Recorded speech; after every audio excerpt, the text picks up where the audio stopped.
I've just watched a real slow burn of a movie with amazing scenery. This is my review of The Dog Stars.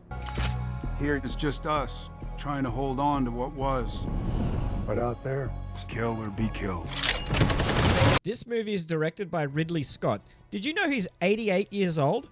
He's 88. You think he would have retired years ago. He has about 8 upcoming movies as a director on IMDb. Ridley Scott has directed some of the greatest movies ever made. Alien, Blade Runner, Thelma and Louise, Gladiator, Matchstick Men, American Gangster, Robin Hood, The Martian, and maybe not the greatest, but also Napoleon, House of Gucci, Gladiator 2, Prometheus, and Alien Covenant. The man is a living legend, and I am in awe of his body of work. I feel like this movie is one of his retirement projects. You know when your dad or granddad decides to retire after a lifetime of hard work and takes up painting or pottery or gardening or just something creative and light? This, to me, is what this movie is to Ridley Scott. It's a pretty easy, slow story without a huge amount of action, just enough for an aging director to take on without collapsing. Set in the year 2035, it follows a guy called Hig, played by Jacob Elordi. Society as we know it has collapsed due to an influenza pandemic about 9 years earlier.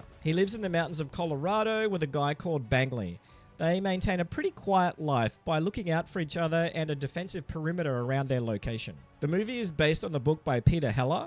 Now, I haven't read the book, but I took a look at the plot on Wikipedia, and I can immediately see that the characters and overall story are the same, with one glaring difference. In the book, there are no large groups of crazy scavengers that destroy everything they see. I'm glad they added that component, because without it, it would have been a pretty boring movie. The scenery is incredible, because this story takes place within the mountains of Colorado, although most photography was actually in the alpine foothills of Italy. Anyway, it's a great movie to watch, a real slow burn without a convoluted storyline. Movies about the end of the world usually include zombies, but this movie has no zombies at all.